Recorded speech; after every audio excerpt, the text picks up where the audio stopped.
श्री गणेशाय नमः. हॅलो, हाय, नमस्कार. कशा आहात तुम्ही सगळेजण? तुम्हा सगळ्यांचा आजचा दिवस खूप आनंदाचा आणि पॉझिटिव्ह जाओ ही बाप्पा चरणी श्री स्वामी समर्थांच्या चरणी प्रार्थना. तर तुमचं स्वागत आहे माझं मराठी ब्लॉग चॅनलमध्ये. आज आहे शुक्रवार आणि आत्ता जस्ट म्हणजे आंघोळ वगैरे झालेली आहे.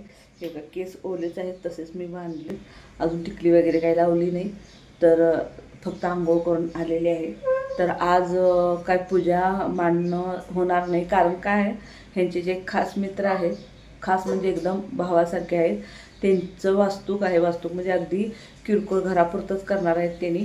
आणि मग मला पण त्यांनी सुहासने जेवायला सांगितलं आणि ह्यांनासुद्धा जेवायला सांगितलं. त्यामुळे मग घरात गौरी, मानस आणि आईंच्या पुरतं आता स्वयंपाक पण करायचा आहे. आणि मग आता बाहेर कुठं तर जीवन उपास सोडला तर मग घरामध्ये पूजा करायची नसते. ती हा शुक्रवार धरायचा नसतो, फक्त उपवास करायचा आणि मग पुढचा शुक्रवार करायचा. तर आता मी हा शुक्रवार काय पूजा मांडणी करणार नाही, फक्त वार करणार आहे. तर आता या तिघांच्या पुरतंच काय तर स्वयंपाक करायचा. तर फ्लावरची भाजी करणार आहे, तुम्हाला दाखवते मी कशा पद्धतीने करते ती.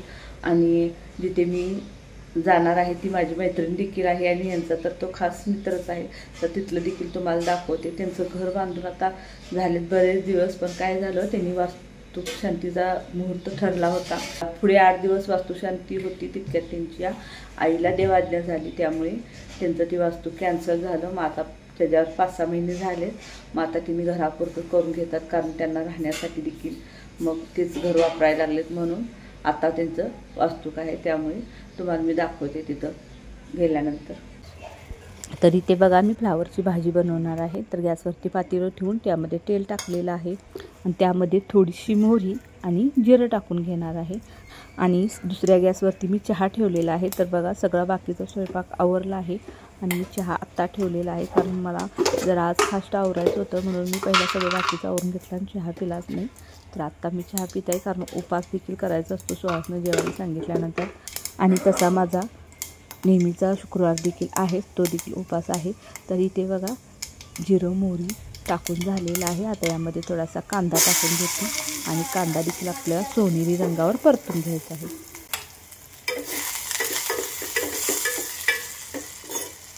तर इथे बघा, कांदा परतून झाला, तर त्यामध्ये मी टोमॅटो देखील टाकून घेतलेला आहे. तर आता टोमॅटो थोडासा मऊ झाला की 1 चमचा लाल तिखट, अर्धा चमचा गरम मसाला आणि अर्धा चमचा धनपूड टाकून घेणार आहे.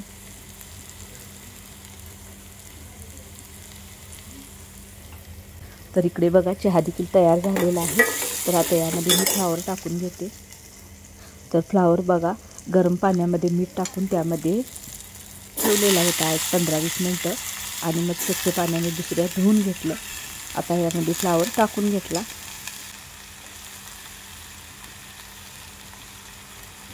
आणि चवीपुरतं मीठ देखील टाकायचं आहे.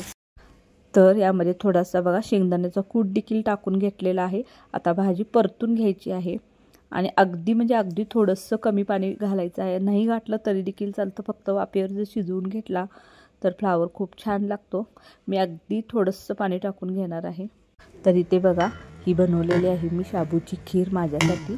तर थोडीशी 1च वाटी बनवलेली आहे, कारण बाकीच्या कोणाला आवडत नाही, म्हणून फक्त माझ्यापुरती बनवलेली आहे. आता मी तयार होते.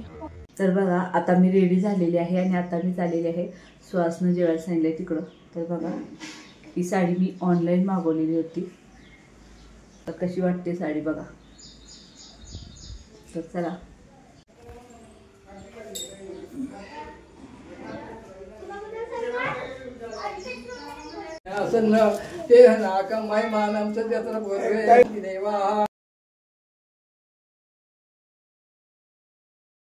तर बघा, पूजा वगैरे इथली सगळी आवरलेली आहे. बरोबर आरती चालू होती त्यावेळी मी आले आणि मग आता इथं सुहासनं जेवायला वाढलेलं आहे. तर 7 सुहासने आहेत. तर बघा, ताटामध्ये काय काय आहे, तर गव्हाची खीर आहे, पोळी आहे, मसाले भात, बटाट्याची भाजी, कुरगड्या वगैरे असं सुहासनींना जेवण असतं. तर आता बघा, जेवून झाल्यानंतर ती जी माझी मैत्रीण आहे ती सगळ्यांच्या ओट्या भरत आहे. तर जेवून झाल्यानंतर जेवणाच्या ताटावरच बसून ओटी घ्यायची असते आणि नंतर मग उठायचं असतं.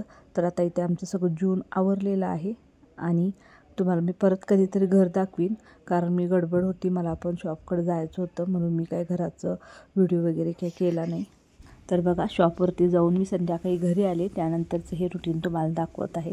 तर इथे मी कणिक मळण्यासाठी घेतलेली आहे बघा. त्यामध्ये थोडंसं मीठ आणि 1 चमचा तेल टाकलेलं आहे.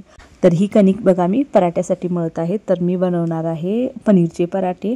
तर जे घरगुती आपलं पनीर आहे, मी तुम्हाला दाखवलं होतं एका व्हिडिओमध्ये. मी घरामध्ये पनीर तयार केलं होतं. ते पनीर मी डब्यामध्ये घालून फ्रीजमध्ये ठेवलं होतं. तर 2-3 दिवस झाले.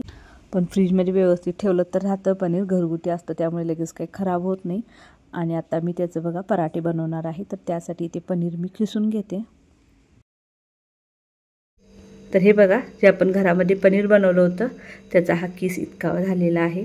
तर मी एकाच परातीमध्ये सगळं ठेवलेलं आहे. पीठ वगैरे दुसऱ्या परातीत ठेवलं नाही, कारण इतकंच बनवायचं आहे आज. आहो गेलेत बाहेर आणि आईंची आहे एकादश, तर त्यांच्यासाठी वरीचं भात वगैरे बनवायचं आहे. तर ह्या पनीरचा जो किस आहे त्यामध्ये हा कांदा मी मिसळून घेणार आहे. तर कांदा देखील मी इथंच चिरून ठेवलेला आहे आणि ही कोथिंबीर देखील.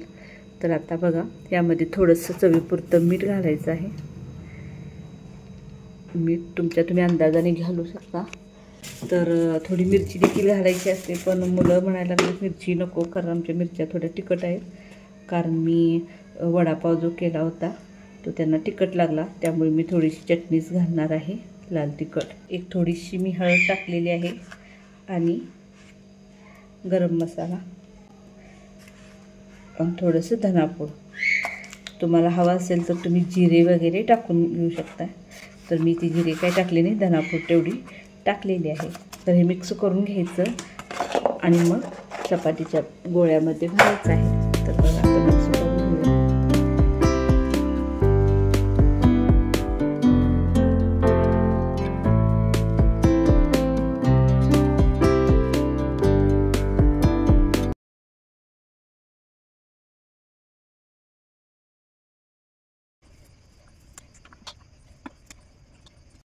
तर बघा, इथे आता पराठे लाटून घ्यायचे आहेत. तर सगळे गोळे बनवून झालेले आहेत.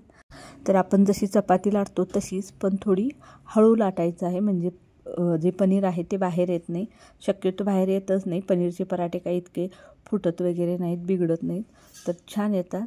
तर थोडंसं हळू लाटायचं आहे आणि खूप जाड पण ठेवायचं नाही आणि खूप पातळसुद्धा ठेवायचं नाही. तर हे पहा, मी ह्या आकाराचे बनवून घेणार आहे. तर थोडे 1-2 मोठे होतील. तर तुम्हाला 2 पद्धतीने मी दाखवणार आहे. जर नवीन मुली असतील, नवीन शिकत असतील स्वयंपाक, तर त्यांना जर असं भरून जमत नसेल तर कशा पद्धतीने करायचं हे देखील तुम्हाला मी पुढे दाखवणार आहे. तर 2 पराठे मी ह्या पद्धतीने बनवून दाखवते आणि 2 पराठे मी त्या वेगळ्या पद्धतीने सुद्धा बनवून दाखवणार आहे.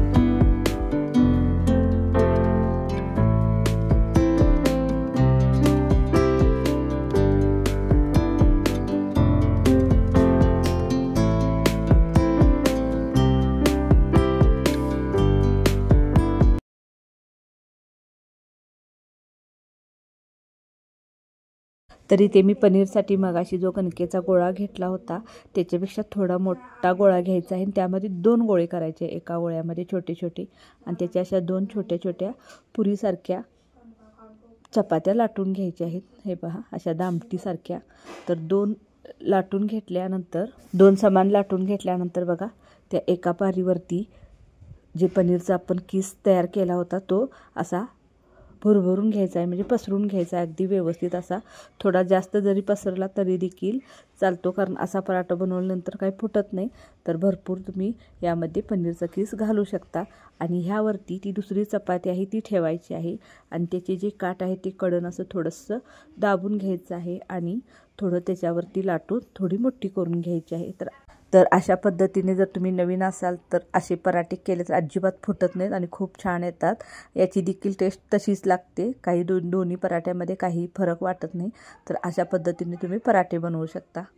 तर व्हिडिओ कसा वाटला मला नक्की कमेंट करून सांगा. आणि तुम्हाला जर माझे व्हिडिओ आवडत असतील तर लाईक, शेअर आणि सबस्क्राईब करायला विसरू नका. तर हा व्हिडिओ पूर्ण पाहिल्याबद्दल तुमचे मनापासून धन्यवाद. थँक्यू.